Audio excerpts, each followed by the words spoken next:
নমস্কার, আমি এবং গপ্প থেকে সৌভিক। আজ আপনারা শুনবেন লেখক অনিমেষ গিরির কলমে নেক্রোলিপি গল্পের অন্তিম পর্ব। আগের সপ্তাহে ঠিক এই দিনে প্রকাশ হয়েছিল লেখক অনিমেষ গিরির কলমে নেক্রোলিপি গল্পের প্রথম পর্ব। কিন্তু সেই পর্বে অন্যান্য গল্পের মতো আপনাদের ভালোবাসা আমরা অতটাও পাইনি। হয়তো অন্যান্য গল্পের মতো এই গল্পের যথাযথ প্রেজেন্টেশন আপনাদের ভালো লাগেনি। তার জন্য আমরা আন্তরিকভাবে ক্ষমা প্রার্থী। আমরা চেষ্টা করব পরবর্তী গল্পগুলোকে আরো ভালোভাবে প্রেজেন্ট করার। তবে অন্যান্য গল্পগুলো ভালো লেগে থাকলে আপনাদের কাছে একটি ছোট্ট অনুরোধ, চ্যানেলটিকে সাবস্ক্রাইব করে অবশ্যই চ্যানেলের বেল আইকনটিকে অল করে দিতে কিন্তু ভুলবেন না, যাতে আমাদের সমস্ত নতুন গল্পের আপডেটস আপনার কাছে সবার আগে পৌঁছে যায়। আর হ্যাঁ, গল্পটিকে হাইপ করে গল্পটি আরো বেশি সংখ্যক শ্রোতা বন্ধুর কাছে পৌঁছে দিতে আমাদের সাহায্য করুন। আজকের গল্পের গল্প পাঠে আমি সৌভিক, গল্পের প্রধান চরিত্রে কুমারজিৎ এবং মৌপিয়া। তবে আর বেশি দেরি না করে শুরু করছি আমাদের আজকের নিবেদন, লেখক অনিমেষ গিরির কলমে নেক্রোলিপি গল্পের দ্বিতীয় তথা অন্তিম পর্ব।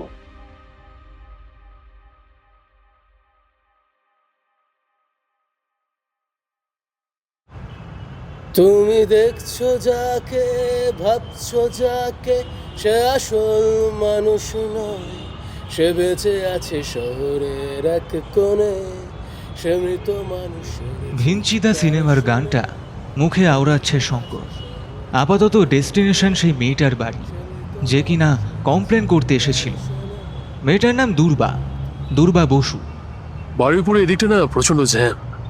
পশ্চিমবঙ্গের কোথায় জ্যাম নেই সেটা বলুন। সেটাও ঠিক কথা। টুকটাক কথার মাঝে গাড়ি খুঁজে নিল দুর্বার বাড়ি। কলিং বেল বাজল, যেমন যা ফর্ম্যালিটি। পরিচয় সবটুকু সারা হলো। ব্যাস, মেন পয়েন্টে আসা যাক। শঙ্কর সোফার কোণে বসে, টেবিলের ওপর একটা রুবিক কিউব ছিল। এখন সেটা টেবিল থেকে শঙ্করের হাতের তালুতে। সবুজ হলুদ লাল কিউবগুলো নিমেষের মধ্যে এদিক ওদিক ঘুরছে। তেমনভাবে ঘুরছে শঙ্করের প্রশ্নের প্যাঁচ। আপনি তাহলে 2-3 সপ্তাহ ধরে একটা পার্সেল পাচ্ছিলেন না? হ্যাঁ, তার মানে আপনি চাইছিলেন ক্রিমিনাল রাস্তা দিয়ে আসবে, আপনার বাড়ির কলিং বেল বাজাবে, আপনি দরজা খুলবেন, সে আপনার পাশে বসবে, বলবে আমার জন্য শরবত আনো। তারপর আপনি পুলিশকে কল করবেন, তারপরে একটা ক্রাইম থ্রিলার সিনেমা হবে। আপনি এত সার্কাস্টিক কেন? ব্যাপারটা প্রথমে আমি জানাতে চাইনি, পরে কমপ্লেন করেছি। আমার প্রশ্ন তো ওখানেই, ব্যাপারটা কেন প্রথমে জানাতে চাননি? শেষের দিকে জানিয়ে কি বেনিফিট হচ্ছে? আর দুটো মাল টপকে গেল তো। কিন্তু আমার স্বামীর যে প্রাণহানির আশঙ্কা ছিল। কি করে কোন দিক থেকে ব্যাপারগুলো না খুলে বললে তো বুঝতে পারবো না, তাই না? আমি তো অ্যাস্ট্রোটকের জ্যোতিষী নই। খুব আগে খিদিরপুরের সিন্ডিকেট এলাকায় আমি বড় হয়েছি।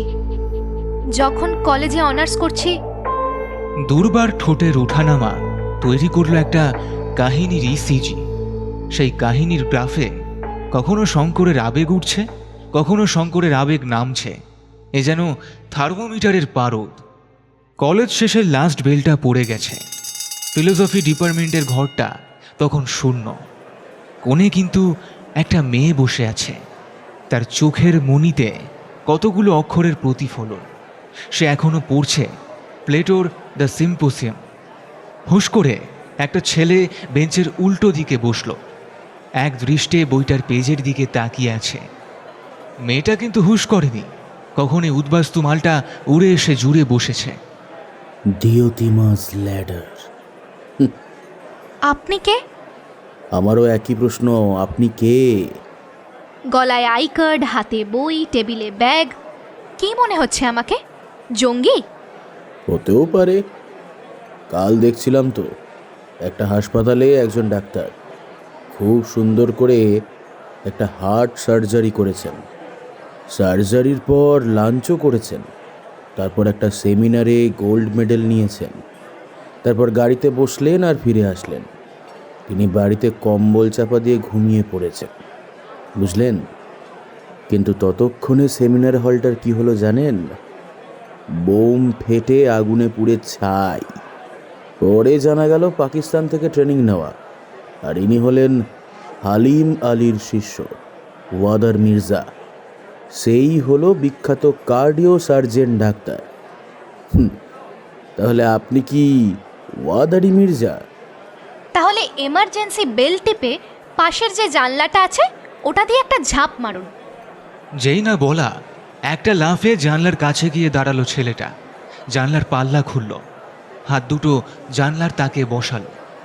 হাঁটু ভাঁজ করে যেই না 2 পা লাফিয়েছে, একটা হাত পেছন থেকে টেনে ধরলো তাকে।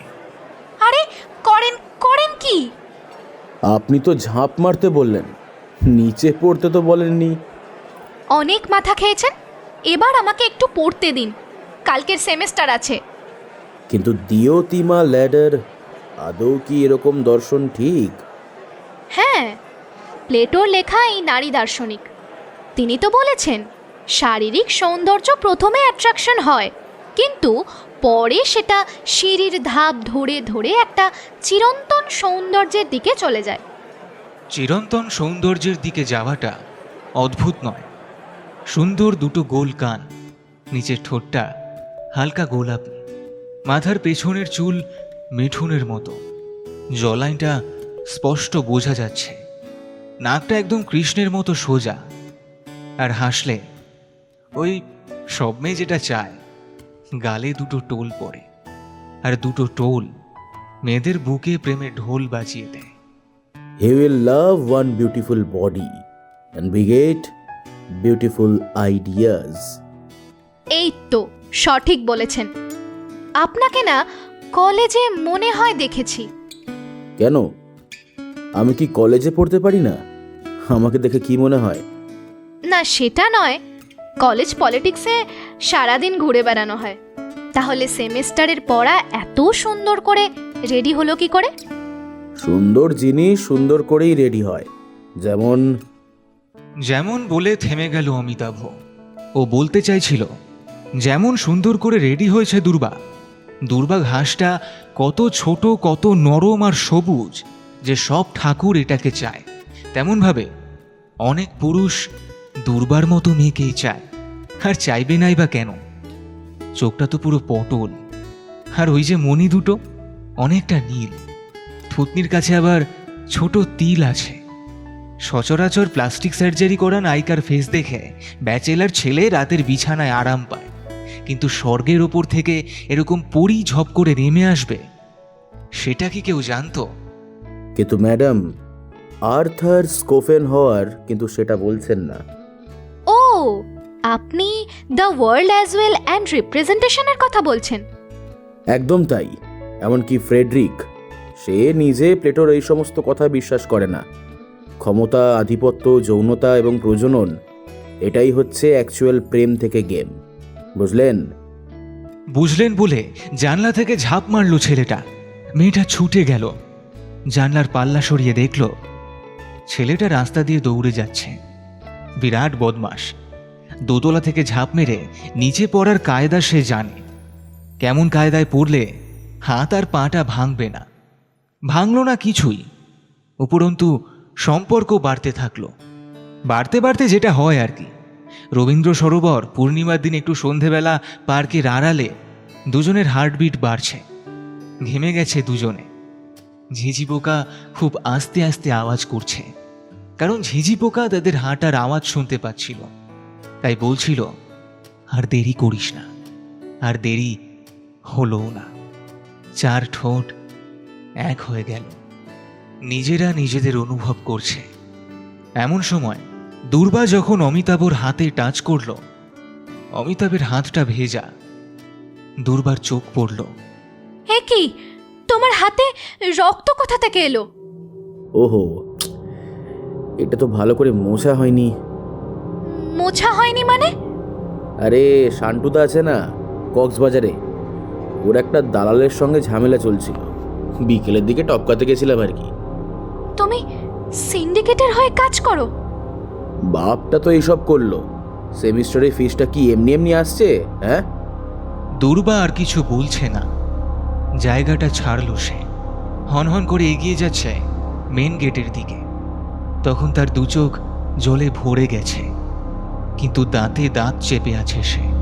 মাথার মধ্যে ভীষণ রাগ ঘোরাফেরা করছে। আরে শোনো না, আজকাল একটু আধটু ওগুলো হয় বুঝলে।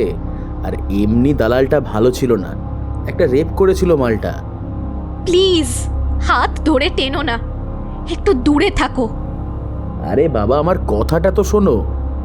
এই টানা হ্যাচড়ার মাঝখানে কোথা থেকে একটা উৎপটাং লোক এন্ট্রি নিল। এ ভাই, এ কি ব্যাপার রে? সালা মেয়ে দেখলে কি চুল কই নাকি? এ ভাই, তোর প্রবলেম কোথায়? নাক গলাচ্ছিস কেন? বৌদি আর আমার ব্যাপার, বেরো এখান থেকে। এ ভাই, সালা একদম বেশি বকবি না, থাপড়ে সিয়া করে দেবো। হ্যাঁ, তবে রে কুত্তার বাচ্চা। অমিতাভর রক্তের প্রবাহটা বেড়ে গেল। মেয়ে মানুষের ঝগড়াটা একটা বিষধর অনুঘটক। এ সালা যার ইমোশনে মিশে যাবে তার মা মাসি এক করে দেবে। বেচারা অমিতাভ কি করবে? পার্কের পাশে ইট পড়েছিল, ইটটা অমিতাভর জন্যই পড়েছিল। হাতে তুলে নিল সে, ছুঁড়ে মারল লোকটার মাথায়, তারপর আবার তুলে নিল। এরপর লোকটার মাথার উপর একবার, দুবার, তিনবার বারবার মেরে মাথার ঘিলু বের করে দিল সে। পার্কের লোক চেঁচামেচি করতে করতে যে যার মতো ছুটে যাচ্ছে। এতক্ষণ পর দুর্বা নিজের জগতে ফিরে এলো। শুনেছিলাম খিদিরপুরের সিন্ডিকেটে কাজ করত, এরপর জেল হয় ওর। আমি নিজেও এই এরিয়ার মেয়ে, একটু শান্তিতে একটু ভালোভাবে বাঁচতে চেয়েছিলাম, তাই আমার আর কিছু করার ছিল না। শুনেছিলাম ভেতরের মহল থেকে পরে ওকে ছেড়ে দেয়, তারপর ট্যাংরায় ওঠে। এদিকে আমার জীবনে অভিষেক আসে, তার সাথে নতুন করে সংসার বাঁধি। পুরনো প্রেমিক, নজর তো পড়বেই। আমি ভয়ে ভয়ে থাকতাম সব সময়, আর ঠিক সেটাই হলো, নজর পড়ল। ওয়ার্নিংটা কি করে বুঝলেন? ওদের আন্ডারগ্রাউন্ড মাফিয়া ওই রকম কোড ল্যাঙ্গুয়েজে সমস্ত অপারেশন করত। আমি টুকটাক মানে জানতাম, সব জানি না, তবে এগুলো থেকে বুঝতে পেরেছি ও ফিরে এসেছে। তাহলে আর কি, কেসটা তো প্রায় গুটিয়ে এসেছে। ওর ছবি মনে আছে তো? যদি ফোনে থাকে তো ভালো, না হলে একটা স্কেচ বানাতে হবে। যাই, মালের সার্ভে করি।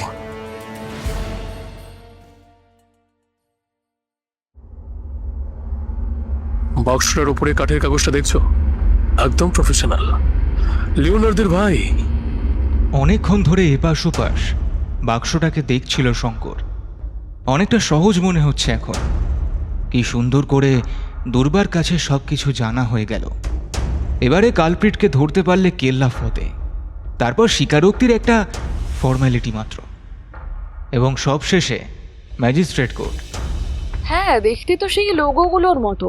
প্রত্যেকটা ডেড বডির পিছনে এরকম কোমরে যেখানে কক্সিস হাড় থাকে ওই জায়গাটায় আঁকা ছিল। শঙ্কর আঙুল দিয়ে দিয়ে অনুভব করছে কাঠের কাজ করাতে যে চড়াই উতরাই তৈরি হয়েছে তাতে একটা অদ্ভুত লোগো।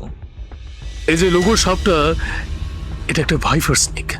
একটা মানুষের কঙ্কালের চোখের ভেতর থেকে ঢুকে মুখ দিয়ে বেরিয়ে আসছে। আর সাপটার ফোনের উপর দেখো, ওখানে তোর সিংহের মাথা উল্টো দিকে ঘুরে আছে। ওই যে সিংহের ছবিটা ইজিপশিয়ানরা হাইড্রোগ্লিফিকে ব্যবহার করে, শুধু সাপের মাথার উপরে নয়, কঙ্কালটার কানের কাছে, এবং কঙ্কালটার উপরে হাড় মানে ম্যাক্সিলা, তার উপরে উল্টো দিক করে বসেছে সিংহের দুটি মুখ। এইটাই কি সেই মাফিয়া গ্যাং? হয়তো এটাই সেই আন্ডারগ্রাউন্ড মাফিয়া গ্যাং, কিন্তু আমার প্রশ্ন অন্য জায়গায়। এই যে আন্ডারগ্রাউন্ড মাফিয়া গ্যাং, মালগুলোর কাজ কি? মানে শুধু মাফিয়া বলে দিলে তো হয় না, তাই না? আমাদেরকে তো জানতে হবে, যাকে বলে বিষ দিয়ে পুরো রক্ত বেঁচে বংশটাকে নষ্ট করে দিতে হবে। আবার ডাক পড়লো বোধহয়। স্যার, অমিতাভকে ট্র্যাক করা গেছে। দেবেন্দ্রচন্দ্র দে রোড, রাজু ফাস্টফুড দোকানটার উল্টো দিকে একটা ঝোপ মতন আছে, পুরনো বাড়ি। লাইভ লোকেশন সেন্ড করছি স্যার আপনাকে। আমাদের 3টে টিম আছে। ভোলে বাবা মন্দিরের পাশের মেন রোডটা দিয়ে একটা টিম, কিং হেয়ার কাটের পাশ দিয়ে একটা টিম, আর মালটা যদি নিউ ইন্ডিয়া রাবার কোম্পানির পাশ দিয়ে যায় সেখানে একটা টিম, আর আমি নিজে ওই ট্যাংরার ওই মাঝখানটার জায়গাটায় আছি। দুর্বার বলার পর একটা স্কেচ বানানো হয়েছিল, সার্কুলেট করা হয়েছিল বালিগঞ্জ এবং যাদবপুরের আন্ডারে। তবে শঙ্করের একটু রাগ আছে মনে। হেডকোয়ার্টারকে বলা সত্ত্বেও খুব একটা পাত্তা দেয়নি। তাদের মতে এখন ফোর্স কম। কোনো একটা নেতা কোথাও একটা বিয়ে বাড়ি অ্যাটেন্ড করবে, সেখানে সিকিউরিটি পাঠাতে হবে। নেতা তো সিকিউর, বাবার হইল আবার জ্বর, সারিল ঔষধে। আসলে এরা সবাই সাধারণ মানুষের রক্তের ওষুধে সেরে ওঠে। রাজা, জেনারেল প্রেসিডেন্ট, নেতা সবাই সেরে ওঠে। সাধারণ মানুষের কষ্ট আর সমাজের ক্ষত সেটা কিন্তু সেরে ওঠে না, কারণ সেগুলো সারাতে গেলে প্রশাসনের বিটাডাইন শেষ হয়ে যায়। তোমার প্ল্যানটা একদম পারফেক্ট। 3টে টিমকে ওদের মতো কাজ করতে দাও, আমি তোমার সঙ্গে ফলো আপ করবো। আমি বেরোচ্ছি, জাল পেতে দেখো, মাছ ধরতে হবে। সানন্দা, রেডি হও।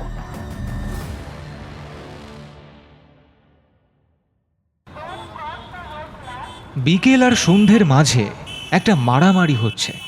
সন্ধ্যেকে সাপোর্ট করতে বেশ কিছু তারা অলরেডি আকাশের স্টেডিয়ামে এসে গেছে।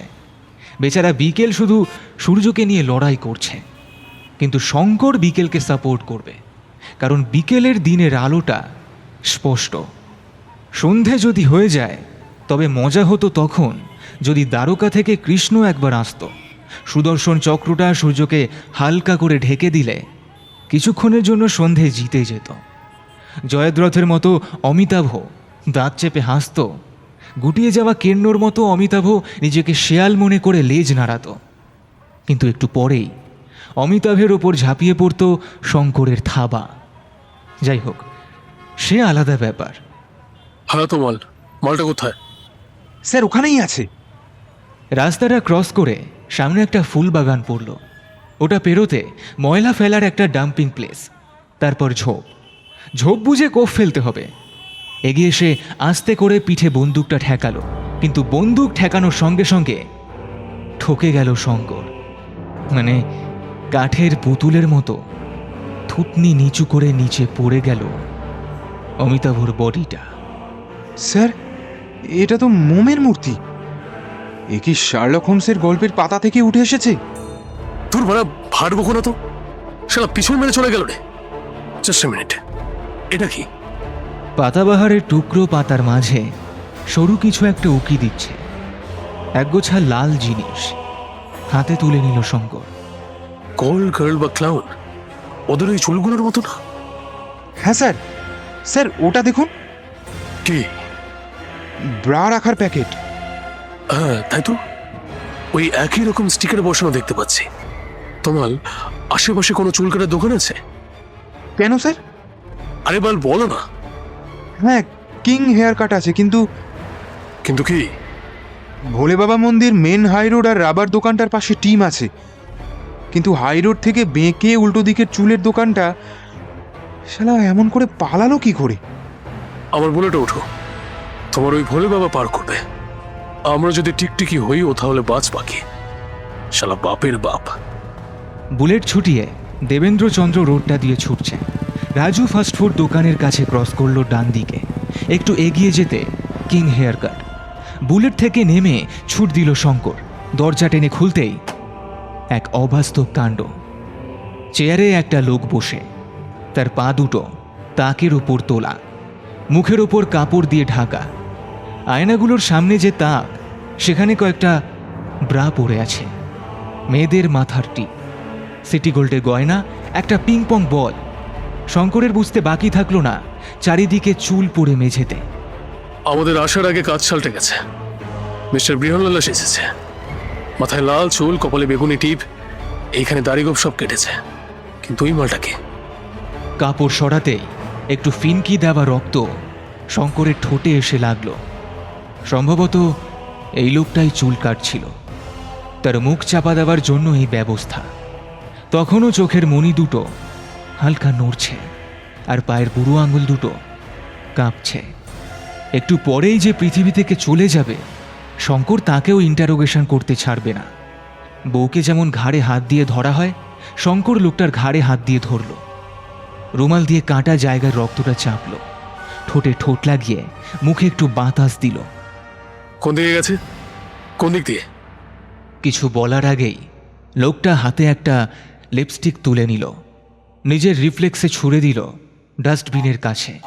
এইটুকু সময়ের মধ্যে একটা ক্লক সাউন্ড শুরু হয়েছে। তার মানে টাইমার বম। সত্যি লোকটা নিজে পৃথিবী ছাড়ার আগে অন্যদের পৃথিবীতে থাকার একটা ব্যবস্থা করে দিয়ে গেল। তমাল একটু এগিয়ে গেল ডাস্টবিনের কাছে। স্যার, ভেতরে লোড করা আছে, তবে লো ডোজের। এরিয়া তমালের কথা শেষ করার আগে শঙ্কর ওর কলারটা ধরে বাইরে লাফিয়ে পড়ল আর পায়ে লাথি মেরে বন্ধ করে দিল সেলুনের দরজা। দুরুম করে একটা আওয়াজ হলো। টাইমার বমটা ফেটেছে। ভাগ্য ভালো কাঠের দরজা। কাঁচের দরজা হলে কাঁচ তো চুরমার হতোই, তার সাথে চামড়ার নিচের মাংসগুলো চুরমার হয়ে ঘেঁটে যেত। মুখ ভর্তি কালো ধোঁয়া, চারিদিকটা ধোঁয়াশা। কিছুক্ষণ শঙ্করের কানটা ব্ল্যাঙ্ক হয়ে গেল।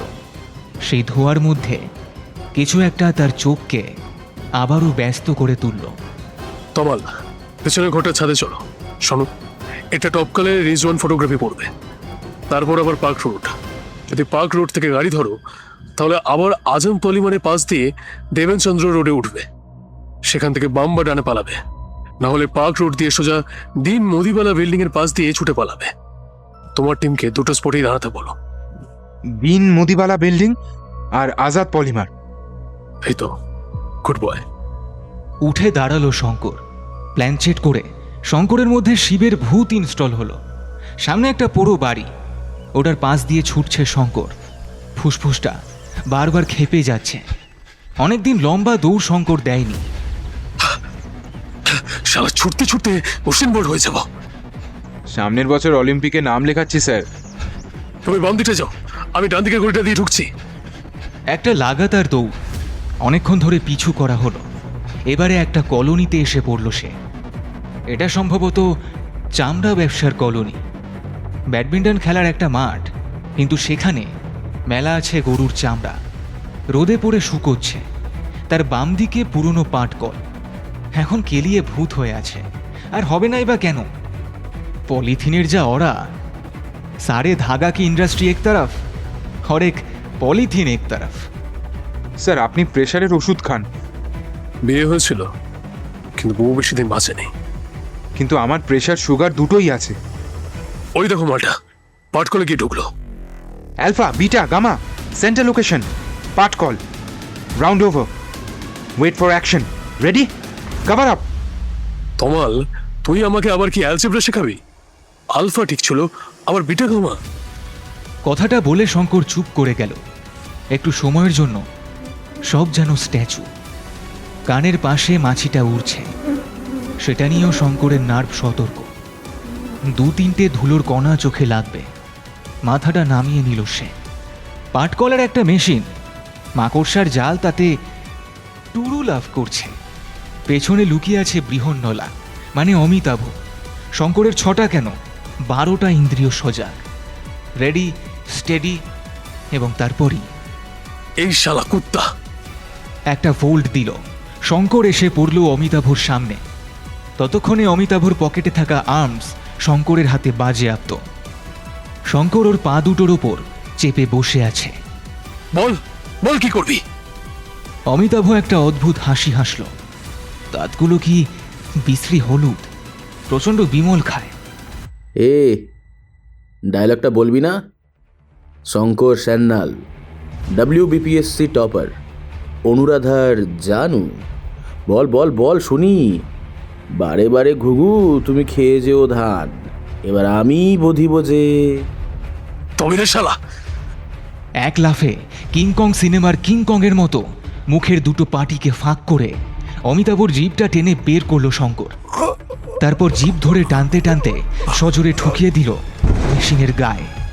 শালা জিভ কেটে ছিঁড়ে নেবো। স্যার স্যার, ছেড়ে দিন, ছেড়ে দিন, মালটা মরে যাবে। শালা সমাজের প্যারাসাইট।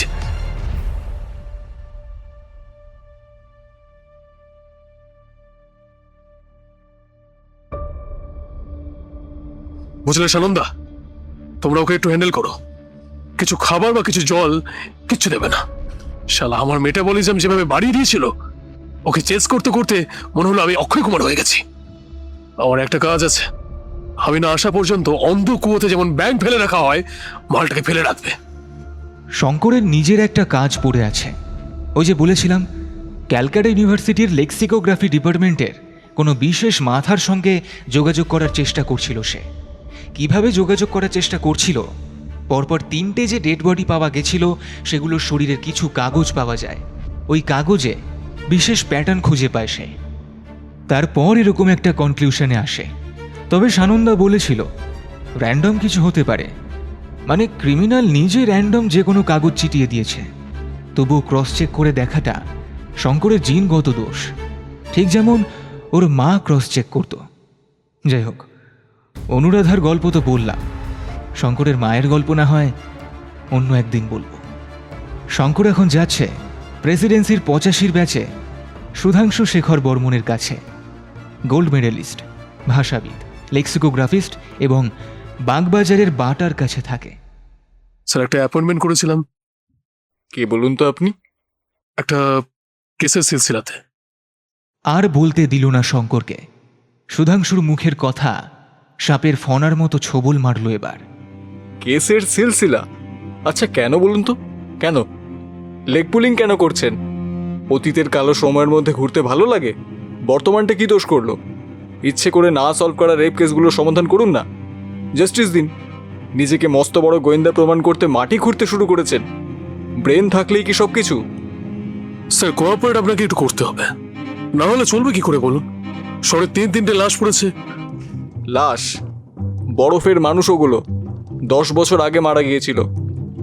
এবারে পুরো শঙ্করের মাথাটা কত ভোল্টেজে যে শর্ট খেলো, ভোল্ট মিটারে না মাপলে হবে না। যেন শঙ্করের গুরুদেব শ্রীমান দেবচরণবাবু স্বর্গ থেকে নেমে এসেছে। শঙ্করের গালে সপাটে একটা চড় দিল বঙ্কিমদা। সে তো ফরেন্সিকের বঙ্কিমদা, সাহিত্যের বঙ্কিমচন্দ্র নয়। তার গণনা তারিণী খুড়ুর থেকে কম কিছু নয়। সে লাশের এজ এস্টিমেশন ভুল করল। যে 3টি ডেড বডি নিয়ে তারা ডিল করছে সেগুলো 10 বছরের পুরনো লাশ।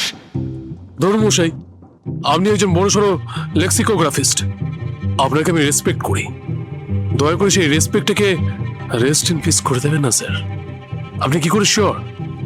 ইন্টারনেটের ব্ল্যাক দুনিয়াতে ডেড বডিগুলোর মুখ সেলিব্রিটির মতো ঘুরছে। আপনাদের ঢাকুরিয়াতে যে ডেড বডি পাওয়া গেছে ওর নাম ডোডো, এরপর বারুইপুরে। না না, বারুইপুর না, পার্ক সার্কাস। হ্যাঁ, পার্ক সার্কাসে, ওটার নাম তিতির। আর বারুইপুরে যে মারা গেল তার নাম হামিং। সবকটা ডেড বডির নাম পাখির নামে কেন? অনেক কালো ইতিহাস বাবু, সেদিকে আর ফিরে যেতে চাই না। নিজেকে অনেক চেষ্টা করে হাতগন্ধ হওয়ার পর থেকে বাঁচিয়েছি। আমাদের জ্ঞান, আমাদের প্ল্যান ব্যবহার করে প্যারাসাইটগুলো দিনের পর দিন কত কি যে করেছে। ভুল কিছু নয়। কারোর কারোর পাস্ট লোহার ওপর পড়ে থাকা রাস্টের মতো, যদি জমে থেকে যায় খুব তাড়াতাড়ি একটা সুঠামো সুন্দর লোহা নষ্ট হয়ে যাবে। আর যদি না জমে থাকে ওই সেম লোহাটা অনেক দিন টিকে থাকবে। দেখুন তো, এই পোস্টারটা আপনি চেনেন কিনা? কঙ্কালের মুখ, চোখের ভেতর থেকে একটা সাপের লেজ ঢুকে গেছে। কঙ্কালের হাঁ করা মুখটা দিয়ে বেরিয়ে এসেছে সেই সাপের মাথা। কঙ্কালের কানের জায়গায় হায়ারোগ্লিফিকের 2টো সিংহের মাথা। সেই অদ্ভুত পোস্টারটা যেটা প্রথম পাওয়া যায় ডেডবডিগুলোর পিঠে আর দুর্বাকে পাঠানো সেই ক্রিমিনালের কাঠের বাক্সে। সুধাংশুবাবুর চোখ বেশ কিছুক্ষণ থেমে যাওয়া পেন্ডুলাম হয়ে গেল। যে মানুষ স্মৃতির মধ্যে যেতে চায় না তাকে জোর করে স্মৃতির দিকে টেনে আনা শঙ্করের কাজ। আজও ভারতে কিছু শঙ্কর সেই কাজটা করছে। সেটাকে লেগ পুলিং বলে না। সুধাংশু বিড়বিড় করে 3টে লেটার ইউজ করলো। LVL। আর লোকাবেন না প্লিজ, আমি কথা দিলাম আপনি যদি কোনো অপরাধ না করে থাকেন আপনাকে আমি এতটা কনফিডেন্সিয়ালি রাখবো, জম পর্যন্ত টাচ করতে পারবে না আপনাকে। আমার কথা কখনো ভাঙে না, কারণ আমি খুব মজবুত কথা বলি। সুধাংশুবাবুর চোখ ফ্ল্যাশব্যাকে ফিরে যাচ্ছে। একটা সেমিনার হল, মঞ্চে বসে আছে হোমরা চোমরা মানুষ, তার মধ্যে সুধাংশুবাবু একজন। উঠে এলেন সুধাংশুবাবু, মাইকটা হাতে তুলে নিলেন। বাংলা ভাষাকে বইয়ের সিলেবাস বলে মনে করা হয়। সমাজ পড়তে গেলে স্টুডেন্ট ছুটে পালিয়ে যায়, এগুলো সব বাস্তব কথা। কিন্তু ভাষার যে সৃষ্টি যেটাকে আমাদের মতো বুদ্ধিজীবীরা বলে বুৎপত্তি, এটা খুবই মজাদার এবং ইন্টারেস্টিং। এই প্রকৃতির মধ্যে লুকিয়ে আছে বিভিন্ন সিম্বল। আরে বাবা, আপনি যদি কারোর সাথে কথা বলতে চান, কিছু তো একটা ব্যবহার করবেন। সেই কিছু হলো ইটালিয়ান, গ্রিক বা বাংলা, বিভিন্ন রকম ভাষা। কিন্তু সেগুলো এসেছে এই প্রকৃতির বিভিন্ন রকম প্রাণী, বিভিন্ন রকম জিনিসপত্র থেকে। প্রকৃতির থেকে বড় শিক্ষক আর কেউ নেই। অন্যদিকে এই এক একটা ভাষা, এক একটা কোড, এর মানেটা একটু কঠিন।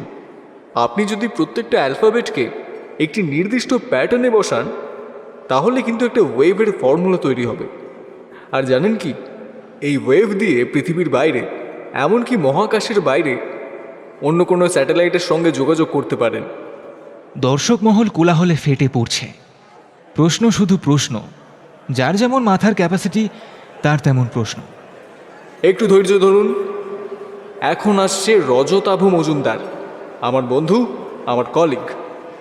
একটু মোটা সোটা, সেন্ট্রাল ওবেসিটি বাঙালির একটা মিষ্টি বৈশিষ্ট্য, যাকে সহজ কথায় বলে কচি ভুঁড়ি, চোখে একটা মোটা ফ্রেমের চশমা। হ্যাঁ, তো বন্ধুরা, এখন বেশিরভাগ রোগ শরীরের হরমোনের ইমব্যালেন্সে হয়। মুশকিলটা হলো অ্যালোপ্যাথিক মেডিসিনগুলোকে সরানোর চেষ্টা করা হচ্ছে, কিন্তু এমন কোনো মেডিসিন আছে কি যার সাইড এফেক্ট নেই? এই মেডিসিনগুলো অনেকটা ছেলেদের মনের মতো, কারোর ফর্সা বউ চাই তো কারোর কালো, কারোর লম্বা চাই তো কারোর বেটে। সুতরাং যার শরীর যেমন স্যুট হবে সেরকম তৈরি হয়েছে কেমিক্যাল ফর্মুলা। কিন্তু মানুষের ব্রেনে একটা গ্রন্থি আছে, যেমন ইউনিভার্সিটির প্রিন্সিপাল, তেমনই সেই গ্রন্থিটাকে বলা হয় মাস্টার গ্ল্যান্ড। সবাইকে সে কন্ট্রোল করে। জানেন নিশ্চয়ই পিটুইটারি গ্ল্যান্ড, যারা মাছের ব্যবসা করে বহু বছর ধরে হ্যাচিং করাচ্ছে।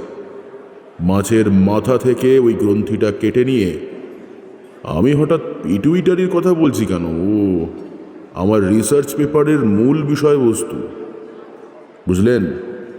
নন কেমিক্যাল মেডিসিনাল ট্রিটমেন্ট, প্রাকৃতিক উপায়ে পাওয়া সদ্য মৃত মানুষের পিটুইটারি গ্ল্যান্ড যদি ঠিকভাবে কাজে লাগানো যায়, তাহলে অনেক মানুষকে কিন্তু বাঁচানো যাবে। আমি হলপ করে বলছি, আজ থেকে কয়েক দশক পর মার্কেটে সব থেকে বেশি বিক্রি হবে সুগার, প্রেসার, গ্যাসের ট্যাবলেট। যদি সেই রকম দুনিয়া না বানাতে চান, নিজেদের চেঞ্জ করাটা আগে দরকার। হাততালি পড়ল অনেক। এই কোথায় হাততালি পড়ে না বলুন তো? প্রত্যেকটা সেমিনারে তো হাততালি পড়ে। সেমিনারের দরজা বন্ধ হওয়ার পর মানুষ যে কান দিয়ে শুনছিল, অন্য কান দিয়ে সেই কথাগুলো ধীরে ধীরে বেরিয়ে যায়। শব্দগুলো দুহাত বের করে কানটা ধরে রাখে, বলে আমাদের ধর, আমরা বেরোতে চাই না।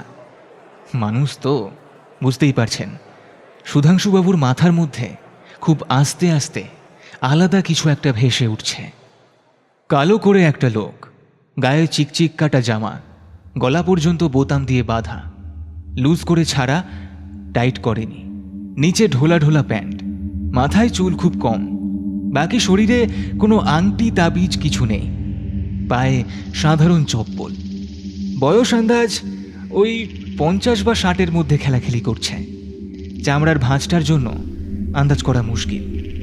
দূর থেকে মনে হলো একদম ভদ্র, একদম নিরীহ একটা লোক। লোকটা কাছে এগিয়ে এলো, তখন সিগনেচার করতে ব্যস্ত রজতাভ। মিস্টার রজতাভ বাবু? রজতাভ পেছন ফিরল। কে? চলুন না, এই চায়ের দোকানে বসে একটু কথা বলা যাক। আমার এইসব বিষয়ে খুব ইন্টারেস্ট আছে। নিজের পছন্দের সাবজেক্টে কেউ যদি ইন্টারেস্ট দেখায়, তাহলে যে কোনো লোকই কথা বলতে রাজি হয়। চায়ের কাপে ধোঁয়ার এপার ওপার বসে রজতাভ আর পরাণবাবু। আপনাকে তো ঠিক চিনতে পারলাম না। আমি খিদিরপুরে থাকি, নাম পরাণ মুখার্জি।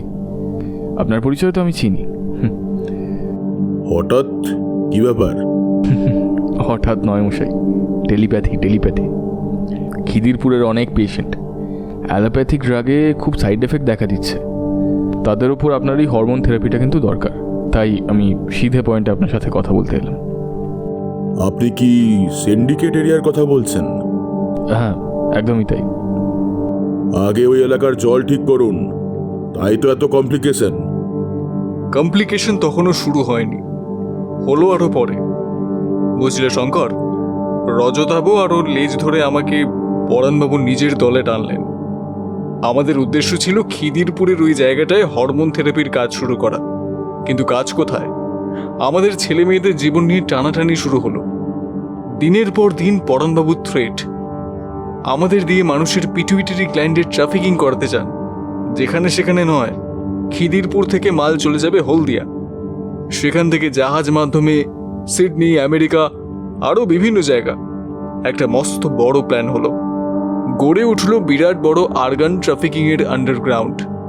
স্বাভাবিক অর্গান ট্রাফিকিংয়ের মতো কিডনি, হার্ট, চোখ ওইসব নয়, মানুষের মাথার পিটুইটারি গ্ল্যান্ড। খিদিরপুরে ধীরে ধীরে শ্মশান তৈরি হলো। প্রত্যেক দিন একটা দুটো করে লাশ আসতে থাকলো, তাতে পোষাচ্ছিল না, আরও বডি চাই। রজতাবু কিছুটা এক্সপেরিমেন্টে পাগলও হয়ে গিয়েছিল। এক্সপেরিমেন্টেরই নেশায় নয়, নিজের বানানো আবিষ্কারের ভয়ে। একটা এক্সপোর্টে যে পরিমাণ মার্কিন ডলার আসতো, তাতে হেসে খেলে 5টা পিঁড়ি পায়ের ওপর পা তুলে খেতে পারবে। তারপর 1977 মস্ত বড় রেড পড়ল, আমাদের এই সিন্ডিকেট বা মাফিয়া ভেঙে গেল। এই রজতাবু বাবুর মেয়ে হলো দুর্বা, আর পরাণবাবুর ছেলের নাম অমিতাভ। এখন সেই অমিতাভ ফিরে এসেছে নিজের পাওনা হিসাব করে নিতে। কারণ দুর্বা এই নোংরা খিদিরপুরে মাফিয়া গ্যাং থেকে বেরিয়ে একটু ভদ্র সমাজে বাস করতে চাইছিল, আর হাইড্রোগ্রাফিক আর ফিনিশিয়ান অ্যালফাবেট মিশিয়ে আমাদের দেশ থেকে বিদেশের মধ্যে কন্ট্রাক্ট সাইন, যোগাযোগ সব করার পিছনে মাস্টার মাইন্ড আপনি, তাই তো? 4টে দেওয়াল পুরো চুপ হয়ে গেল। 77-এর কালো ইতিহাস এখন 26-এর এই দেওয়ালগুলোতে ক্যানভাসের মতো ফুটছে। কোথাও সেই ক্যানভাসের কালিতে লাল, না হলে কোথাও কালো।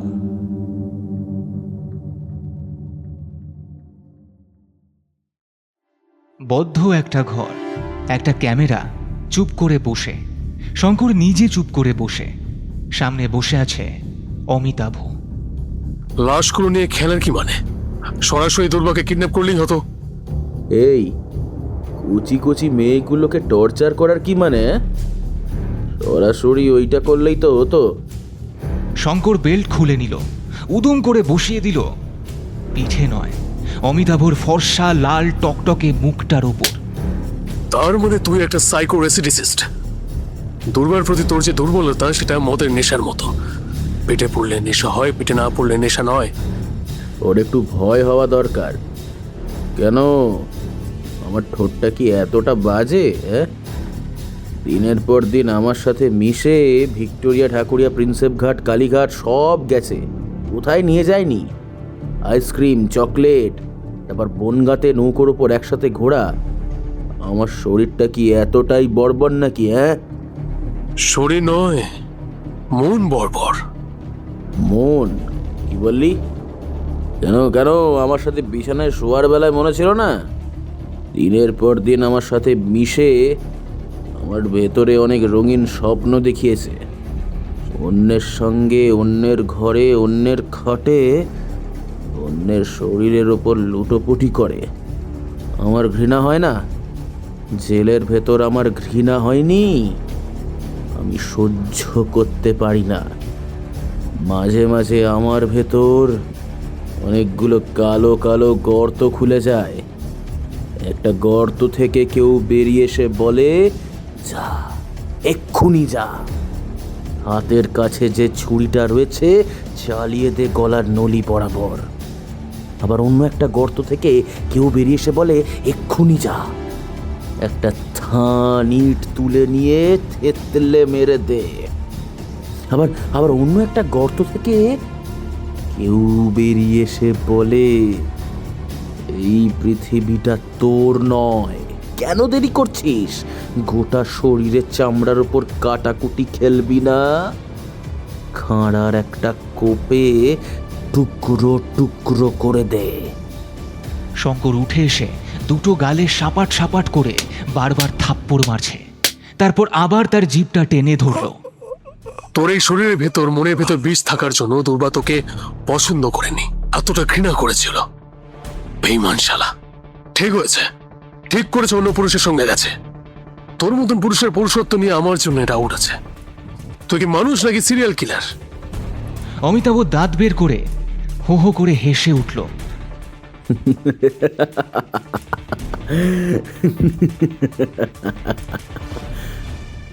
অথচ এত জোরে তার দুটো ঠোঁটের প্রান্তে টান লেগেছে, চিরচির করে ফেটে ফোঁটা ফোঁটা রক্ত বেরোচ্ছে। বেশ করেছি আমি।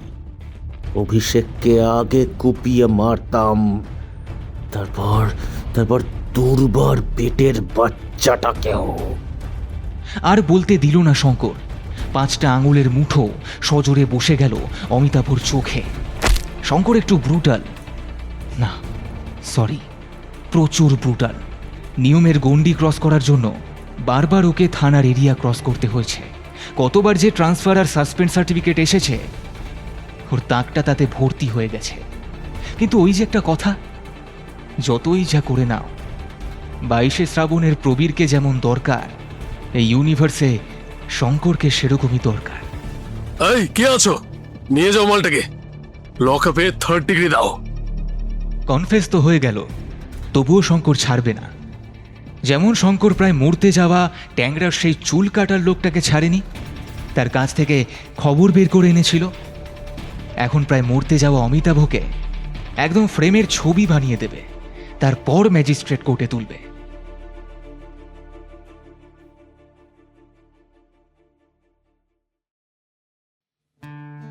নীলগিরির পাহাড়ের বুকটা কি সুন্দর বেগুনি।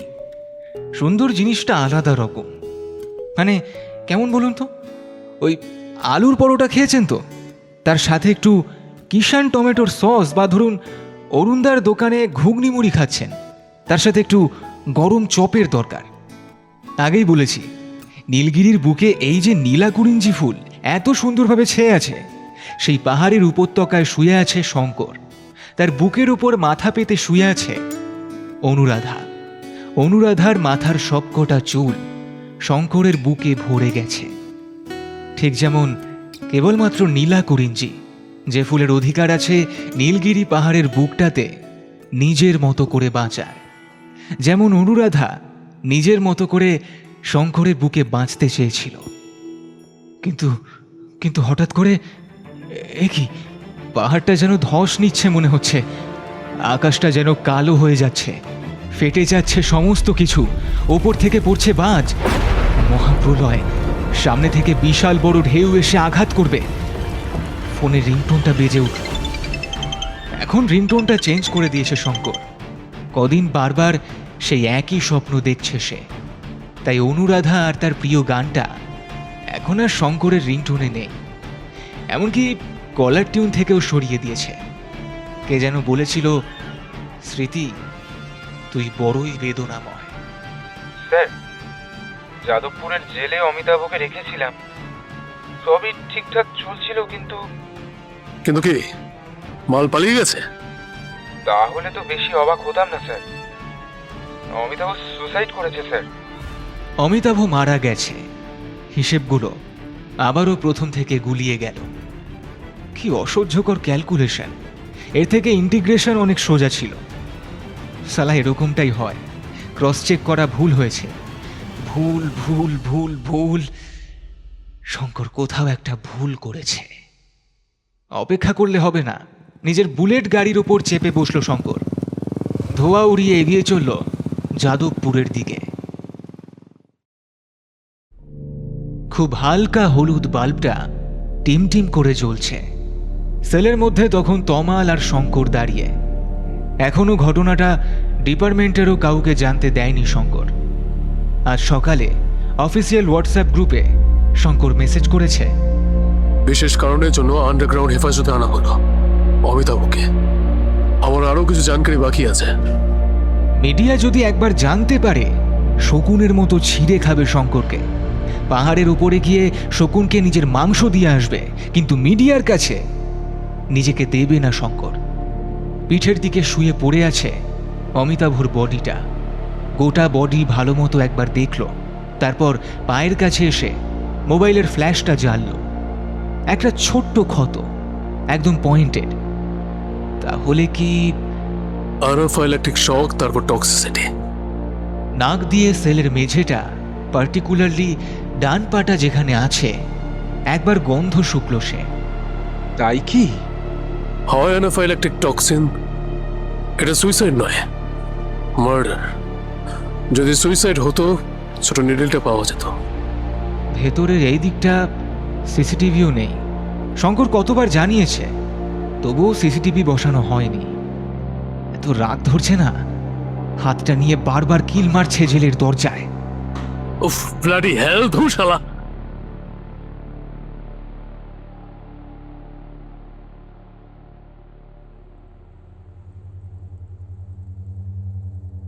শঙ্কর এখন নিজের ঘরে। সেই কাঠের বক্সটাই একমাত্র এখন উত্তর দিতে পারবে। কাঠের বক্সটা খুলে সব কাগজগুলো বের করলো সে। কাগজগুলো না সব চৌকো করে কাটা। এই ব্যাপারটা শঙ্কর খেয়াল করেছে, কিন্তু খুব একটা গুরুত্ব দেয়নি। এই কাগজগুলোর ওপরে যে ছবি, এই হায়ারোগ্লিফিক ও ফিনিশিয়ান অ্যালফাবেটগুলো অনেকক্ষণ ধরে সাজাচ্ছে। বেশ কিছুক্ষণ পর ও দুটো জিনিস বুঝতে পারল, এবং যেটা বুঝতে পারল সেটাতে অমিতাভর তারিফ না করে কিছুতেই থাকতে পারল না। কিছু পেলেন স্যার? এই তমাল যাদবপুরের ইন্সপেক্টর শঙ্করের বড় ফ্যান। তাকে অ্যাসিস্ট করার জন্য যাকে বলে রাম পাগল লক্ষণ। ভাই কি বলি, এই যে ফিনিশিয়ান আর হায়ারোগ্লিফিক অ্যালফাবেট যদি ক্রম অনুযায়ী সাজাই, মানে এবিসি যেরকম ভাবে সাজানো হয়, তাহলে দেখতো চিনতে পারিস কিনা। কি এটা? গুগল ম্যাপটা খোল, ট্যাংরা বলে সার্চ কর। তমালের আঙুল ফোনের স্ক্রিনে একবার ঘোরাফেরা করল। ট্যাংরার ম্যাপটা বেরিয়ে এলো। এই দেখ, চল্লপাটি রোড, তারপর বেলেঘাটের দিকে রাস্তাটা, ভেতরে গোবিন্দ রোড, দেবেন্দ্রচন্দ্র রোড, থাবা রোড। শুধু রাস্তাগুলোকে লাইন মার্ক করা হয়েছে, বাকি কোনো সেন্টার বসানো হয়নি। তার মানে অনেক আগে এটা বানানো হয়েছিল। তখন কি আর এখনকার মতন সবকিছু ছিল? এবার সবকটা অ্যালফাবেট যদি সাজাই একটা বাক্য হয়, আর বাক্যটার মানে কি জানিস? ট্যাংরার আন্ডারগ্রাউন্ডের ব্লুপ্রিন্ট কোথায়? মানে?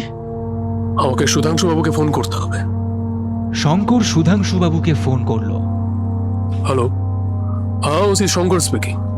সুধাংশু বাবু, কাল আপনার সাথে আমার কথা হলো। আমি একটু কথা বলতে যাব আপনার সাথে। হ্যাঁ, এটা গুরুত্বপূর্ণ বিষয়। সময় বলুন। বিকেলের দিকে আসুন। বিকেলে শঙ্কর বেরিয়ে পড়ল। সুধাংশুবাবুর বাড়ি যেতেই শঙ্কর দেখল ঘরের একই অবস্থা। অনেকবার সুধাংশুবাবু বলে ডাক দিল শঙ্কর, কিন্তু কোনো সাড়া এলো না। ড্রয়িং রুমে চলে গেল শঙ্কর। দেখল টেবিলের দিকে মুখ করে বসে আছে সুধাংশুবাবু। পেছন থেকে সুধাংশুবাবু বলে ডাকল, কিন্তু তাও কোনো রেসপন্স নেই। তখনই একটা অজানা ভয় শঙ্করের বুকের মধ্যে ধরাস করে উঠল। তার মানে কি এগিয়ে গিয়ে সুধাংশুবাবুর শরীরটাকে হালকা ঠেলা দিতেই মাটিতে লুটিয়ে পড়ল সুধাংশুবাবুর দেহটা।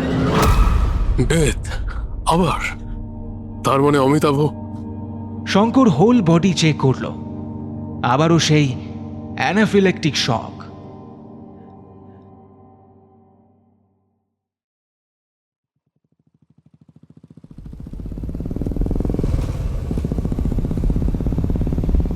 সেদিন শঙ্কর রওনা দিল অ্যাডভোকেট নাসির উদ্দিনের কাছে রবীন্দ্র সরোবরের সেই মার্ডার কেসটা নিয়ে। একমাত্র অমিতাভর পক্ষের উকিল। অ্যাপয়েন্টমেন্ট ঠিক করে চেম্বারে কথা বলতে বসল শঙ্কর। আচ্ছা, মেইনলি ও যে র্যান্ডম পাবলিকটাকে পাথর দিয়ে থেতলে দিয়েছিল, সে যে ঘটনাটা, তার জন্য কি এত সব কিছু? দুর্বা ওর বিরুদ্ধে আরও একটা কমপ্লেন করে, সিন্ডিকেটের আন্ডারগ্রাউন্ড মাফিয়া। এখন ট্যাংরাতে ওরা নাকি নতুন অর্গান ট্রাফিকিংয়ের প্ল্যানিং করছে, কিন্তু অমিতাভ বলেছিল এরকম কোনো প্ল্যানিং ওর নয়, ওর দলেরও হতে পারে। ওর কাছে শুধু কাগজটা ছিল, আর ওদের কাগজের পেছনে ওই যেমন একটা সাপের কঙ্কালের অদ্ভুত লোগো আছে, তার নিচে সিগনেচার করা আছে। কারা কারা এই প্ল্যানটা বানিয়েছে। তার মানে যদি অমিতাভ সেই ব্লু প্রিন্টটা হাতে পেয়ে যায় আরো তাড়াতাড়ি রিলিজ হতে পারতো, তাহলে মাঝখানে ওকে কেন ছেড়ে দেওয়া হলো? ওটা আমিও তো জানি না। আমি তো জানি ডিপার্টমেন্টের লোক ওকে ছাড়িয়েছে যাতে কাগজটা খুঁজে বের করে, সেই জন্য আমার কাছ থেকে লিগ্যাল পেপার নেয়। তার মানে শস্যের ভেতর ভূত আছে। আচ্ছা, অমিতাভ কিন্তু সেই হিসেবে ক্রিমিনাল নয়। ওর একটু ট্রমাটিক ডিসঅর্ডার আছে। ছোটবেলায় মা আগুনে পুড়ে সুইসাইড করে, তারপর থেকে এই কন্ডিশন। আর সেদিন যে ওকে রবীন্দ্র সরোবরে খেপিয়েছিল, পরে জেনেছিলাম ওটা ভাড়া করা একটা গুন্ডা। I see. আচ্ছা, এই যে দুর্বা, আপনার অ্যাপয়েন্ট ক্লায়েন্ট, ও পেশায় কি করে? ও তো ড্রাগ কেমিস্ট। আচ্ছা। শঙ্কর এবার শুরু করলো দুর্বার প্রোফাইল চেক করতে। দুর্বার লাইফস্টাইল, কলেজ, পড়াশোনা, অল অ্যান্ড এভরিথিং। তাতে বেশ কিছু ইনফরমেশন উঠে এলো। তোমার তোকে যে জন্য ডাকা, একটা গুপ্তচর তৈরি করতে হবে। কেন স্যার? দুর্বা প্রেসিডেন্সি ছাত্রী, ওর সাবজেক্ট ফিলোসফি ছিল না, ও ড্রাগ কেমিস্ট। আর ওর পিএইচডি কিসের উপর ছিল জানিস? কি? নিশ্চয়ই টক্সিকোলজি। সাব্বাস। তো যাদবপুরে কেন ভাই? হয় না, ঢাকুরিয়াতে পোস্ট নে। তুমি ওয়েস্ট বেঙ্গল সার্ভিস কমিশনকে বলো। কফিটা খা, আর বিস্কুটটাও একটু খা। আচ্ছা শঙ্করদা, তার মানে কি ব্লু প্রিন্টটা? একদম ঠিক, ওটা এখনো দুর্বার কাছে আছে। কিন্তু একটা জিনিস কোনো মতে মেলাতে পারছি না। কে? একটা বদ্ধ জেল, তার মধ্যে একটা কয়েদিকে মানে মানে ভাবতে পারছো টক্সিনটা কে দিয়েছে? ওই যে বললাম, সর্ষের মধ্যে ভূত আছে। তাই তো স্বাভাবিক, কারণ দুর্বা তো আসতে পারবে না। তাহলে দুর্বার হয়ে কি কেউ? কেউ নয়, কেউটে। ওই কেউটেটাকেই বের করতে হবে, আর তার জন্য দুর্বার ঠিকুজি কুষ্টি বের করতে হবে।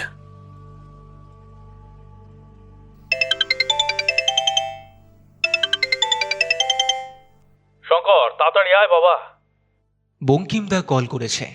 সুধাংশু বাবু আর অমিতাভর ডেড বডি বঙ্কিমদার হেফাজতে আছে। এটা কিন্তু অফিসিয়ালভাবে পোস্টমর্টেম হচ্ছে না। বলো বঙ্কিমদা। তুই কার সাথে খেলছিস? কেন? সালা মাস্টার মাইন্ড। আরে যে বেটা হতচ্ছাড়া, কি যে নামটা ভুলে গেছি, আমাকে লিখেছে। কোনোদিন কি আমাকে সিম্পল কেস দিয়েছে? হাতের কাছে পেলে না মালটার। কি মাল পাওয়া গেছে আগে শোন। টেট্রোমোনিয়াম টক্সিসিটি, মানুষের শরীরে রক্তে মিশে যাওয়ার পর ইমিডিয়েট অ্যানাফিল্যাটিক শক তৈরি করে, আর 4 ঘন্টা পরে রক্তে ওকে খুঁজে পাওয়া যায় না, পুরো গুমনামি বাবা হয়ে যায়। এই জন্য আগের 3টে ডেড বডিতে তুমি বুঝতে পারোনি। পোস্টমর্টেম করে রক্তে কি টক্সিন ছিল সেটা জানা যায়নি। তবে তবে তোমায় হ্যাটস অফ, তুমি যে আগের 3টে ডেড বডিতে টক্সিন বলেই অ্যাজিউম করেছিলে, সাব্বাস গুরু। তোমার চুল পাকছে, আর বুদ্ধিটা তো দিন দিন। এ ভাট বকিস না, পিছন কালা করে দেবো। আর একটা কথা জানিস, ওই ছোট নিডলটা অমিতাভর পাকস্থলীতে পাওয়া গেছে। তার মানে অমিতাভ সুইসাইড করেছে, বা সুইসাইড দেখানো হয়েছে, ইচ্ছা করে খাইয়ে দেওয়া হয়েছে। বাই দ্য ওয়ে, বঙ্কিমদা, বৌদির খবর কি? তোমাদের অ্যানিভার্সারি আছে না পরের সপ্তাহে? আরে হ্যাঁ তো, thank you detective Shankar, thank you. এবছরে তোমার সব থেকে বড় সলভ করা কেস, বঙ্কিমদার ভুলে যাওয়া স্মৃতি থেকে তার অ্যানিভার্সারি তুলে আনার কথা।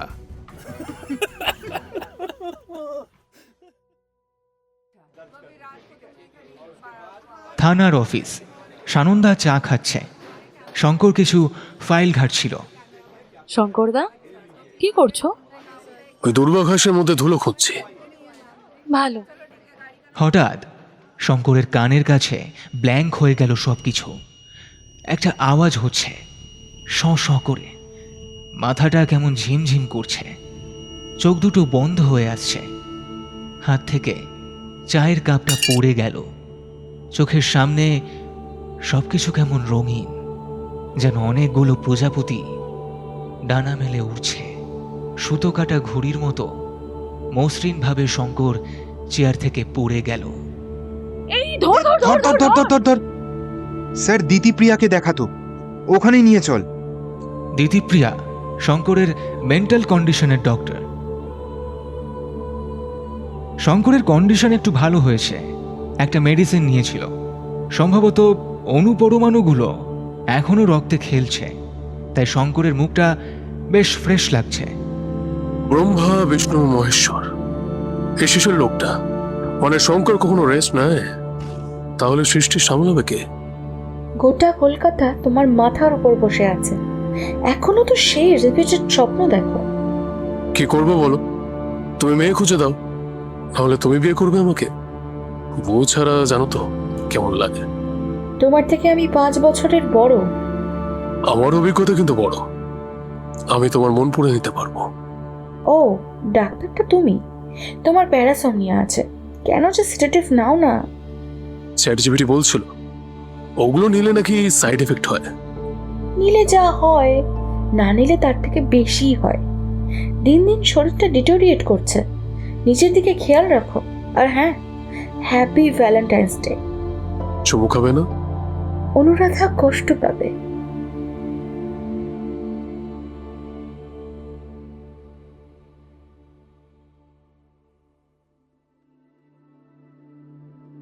শঙ্কর সেদিন তমালের সঙ্গে ক্যাফেতে বসেছে কিছু বিষয় নিয়ে আলোচনা করতে। অবশ্য আলোচনার বিষয়বস্তু আর কি হবে? একটা কথা জানো তমাল? কি বলো তো? দুর্বা কিন্তু রজতাবর নিজের মেয়ে নয়। তাহলে? রজতাবর দুর্বাকে অ্যাডপ্ট করেছিল নিবেদিতা হোমিস থেকে। আরও একটা আশ্চর্য বিষয় কি জানো? দুর্বার পিএইচডি পেপারে কি নিয়ে রিসার্চ হয়েছিল বলো তো? টেট্রামোনিয়াম টক্সিন। এখন তাহলে কি করবে? প্রেসিডেন্সির ডাটা রিজার্ভ সেন্টারে আমাকে একা যেতে হবে, ওখান থেকে সফট কপিটা আমাকে আনতে হবে, না হলে কিন্তু কেস দাঁড় করানো যাবে না। সেদিন শঙ্কর চলে গেল প্রেসিডেন্সির লাইব্রেরিতে। ধুলোগুলো যে এত বইকে ভালোবাসে লাইব্রেরি এলেই বোঝা যায়। আর 5টা স্বাভাবিক লাইব্রেরির মতো এটা কিন্তু নয়। কিছুটা ল্যাব, কিছুটা লাইব্রেরি, কিছুটা ডকুমেন্টস রাখার জায়গা, কয়েকটা জায়গায় স্যাম্পল স্পেসিমেন হিসেবে এসব রয়েছে। চিড়িয়াখানা বা মিউজিয়াম বলাটা বেশি ভালো। সারি সারি তাকে বইগুলো বায়ু দূষণে ভুগছে। ডেটা এন্ট্রি সেন্টার থেকে কোড নাম্বার, পিন নাম্বার এবং থিসিস পেপারটার লোকেশন সম্পর্কে ধারণা করে নিয়েছে শঙ্কর। এখন সেটাই খুঁজছে। হঠাৎই শঙ্করের পিঠে দুটো স্ক্যাপুলার হাড়ের মাঝে কি যেন একটা ঠেকে আছে, পরিচিত জিনিসের টাচ। গোল লম্বা নল, রিভলভারের নল। কি মনে হচ্ছে দুর্বা গুপ্তচরের মাধ্যমে জানতে পেরেছে, তাই এখন নিজের এক্স কলেজে এসে শঙ্করকে শেষ করে দিতে চাইছে? আগে না। নিমেষের রিফ্লেক্সে শঙ্কর পেছনে তাকালো, বাম চোখে দেখে নিল, ওরে বাবা, এ তো সানন্দা। মুহূর্তের মধ্যে সানন্দার পায়ের ম্যালিউলাসের পেছনে একটা প্রেসার পয়েন্টে শঙ্কর তার বুটের তীক্ষ্ণ প্রান্তটা দিয়ে আঘাত করল। হঠাৎ মাসেল রিল্যাক্স হতে রিভলভার গিয়ে পড়ল দূরের মেঝেতে। সঙ্গে সঙ্গে ভোল্ট দিয়ে একটা স্টান্ট দিল সানন্দা। শঙ্কর মাথায় ক্যালকুলেশন করছে, তার সাথে করছে অ্যাকশন। আরে ভাই, সানন্দা কেন এলো? এর সাথে আবার দুর্বার কি সম্পর্ক? রিভলভারটা সানন্দা আবার হাতে তুলে নিল। না, তাতে কোনো সমস্যা নেই। শঙ্কর কি খালি হাতে আছে নাকি? শঙ্কর আনলক করল। দুটো বন্দুকের নল দুটো মুখের দিকে। নিমেষের মধ্যে একটু কায়দা করল সানন্দা। হাতে ছিল স্প্রে পাউডার। জিনিসটা মেঝেতে ফেলে দিতে গ্যাস লিক করছে। এ যেন বলিউডের অ্যাকশন সিকোয়েন্স। শঙ্কর এবার একটু ঝামেলায় পড়ল। একটা ফায়ারিংয়ের শব্দ হলো। সানন্দার বন্দুকের একটা বুলেট কমে গেছে। লাইব্রেরির তাকের উপর একটা ট্রফি ছিল। ইচ্ছে করে সানন্দা বুলেটটা চালালো, তাও আবার ওই ট্রফিতে। ম্যাথামেটিক্যাল ইকুয়েশন মেনে একটা নির্দিষ্ট বেগে ট্রফিটা নিচে পড়ল, লাগলো শঙ্করের ডান হাতের কনুইতে। যেই না ঝপাস করে শঙ্করের হাত থেকে রিভলভারটা পড়ল, সানন্দা মেঝেতে স্লাইড দিয়ে আরও একটা ফায়ার করল। একই সঙ্গে আরও একটা ফায়ারিংয়ের শব্দ হলো। সানন্দার বুলেটে শঙ্করের বাম হাতে ততক্ষণে রক্ত ঝরছে, আর ওদিকে সানন্দার ডান পাটা মুচকে গেছে, কারণ কোমরে লেগেছে একটা বুলেট। আর সেই বুলেট বেরিয়ে এসেছে তমালের বন্দুক থেকে। তমাল যখন শুনেছে গুরুদেব শঙ্কর একা অপারেশনে বেরিয়েছে, তাই সে কখনো তাকে হাতছাড়া করতে চায়নি। হটমেজাজি মানুষটা যদি কিছু ভুল করে। তমাল ব্রো, ধোয়ার পেছনে কাঁচের দরজার পেছনে উঠিয়ে লাভ নেই, বেরিয়ে এসো। ভ্যালেন্টাইন্স ডেতে আমার ছৌ না।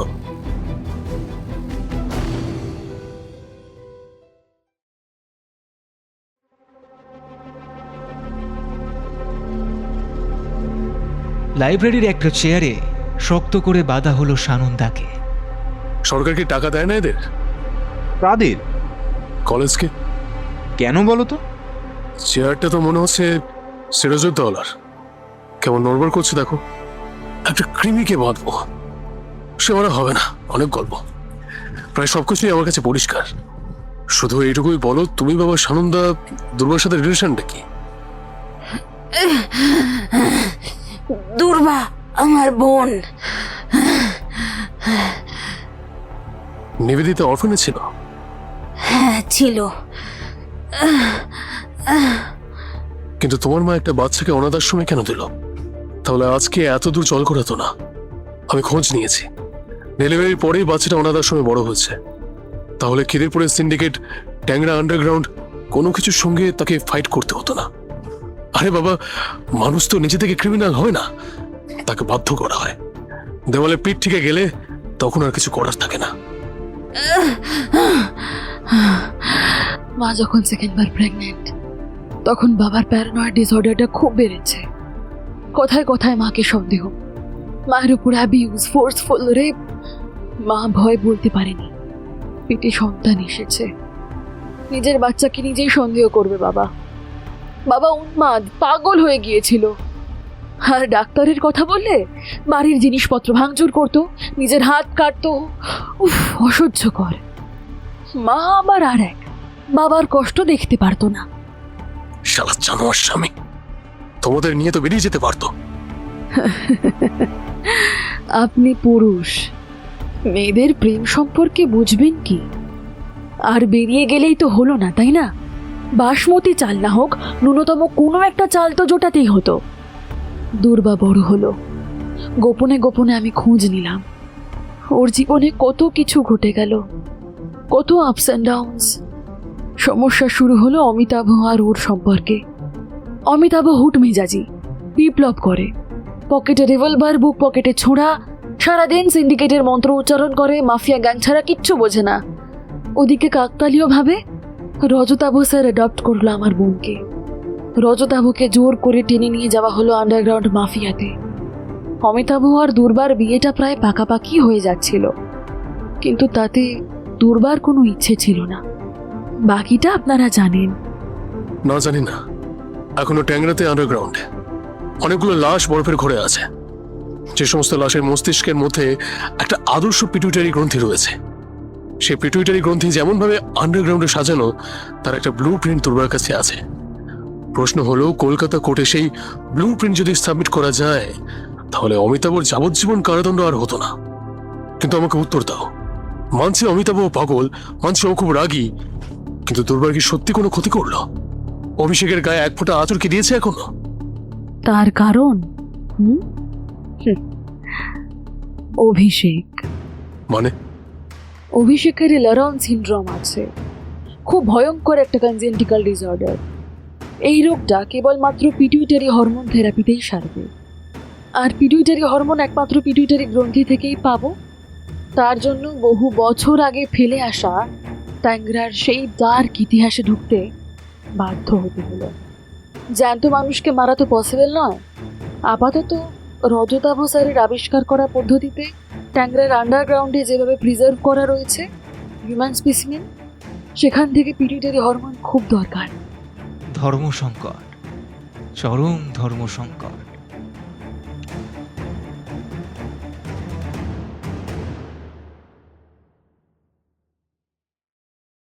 শুনছিলেন লেখক অনিমেষ গিরির কলমে একটি দুর্ধর্ষ ক্রাইম থ্রিলার গল্প নেক্রোলিপি। আজকের গল্পের গল্প পাঠিয়েছিলাম আমি সৌভিক। শঙ্করের চরিত্রে সৌমদী, সানন্দার চরিত্রে মৌপিয়া, পাঁচুর চরিত্রে আর্য, বঙ্কিম এবং প্রফেসর হিরণময়ের চরিত্রে পার্থ, অনুরাধার চরিত্রে পূজা, তমাল এবং ইন্সপেক্টর দত্তের চরিত্রে সৌম্যদীপ, দুর্বার চরিত্রে অদ্রিজা, অমিতাভ এবং রজতাভের চরিত্রে রমাকান্ত, পলাশের চরিত্রে সৌভিক দাস, মেয়ে রিপোর্টারের চরিত্রে মৌপিয়া, হসুলের চরিত্রে কুমারজিৎ, হাবিলদার এবং একটি লোকের চরিত্রে প্রিয়ম, শিল্পা এবং দিতিপ্রিয়ার চরিত্রে পিয়ালি, নাসির উদ্দিন এবং রক্তিমের চরিত্রে দিব্যেন্দু, সুধাংশুর চরিত্রে দীপ্ত, পিয়াসার চরিত্রে দুর্বা, গল্পের শব্দ সংযোজনে সৃজা, আবহ সৃষ্টিতে আমি সৌভিক। তবে কেমন লাগলো এই গল্পের প্রথম পর্ব? কমেন্ট করে জানাতে ভুলবেন না যেন। আর অবশ্যই এটাও জানাবেন কে কে এই গল্পের দ্বিতীয় তথা অন্তিম পর্বের জন্য আগ্রহী। তাহলে দ্বিতীয় তথা অন্তিম পর্ব শুনতে ভুলবেন না যেন। ফিরে আসবো আগামী সপ্তাহে ঠিক এই দিনে এই গল্পের দ্বিতীয় তথা অন্তিম পর্ব নিয়ে। আজ চলি, ততক্ষণ ভালো থাকুন, সুস্থ থাকুন আর শুনতে থাকুন রহস্য, রোমাঞ্চ, থ্রিলার এবং গপ্প।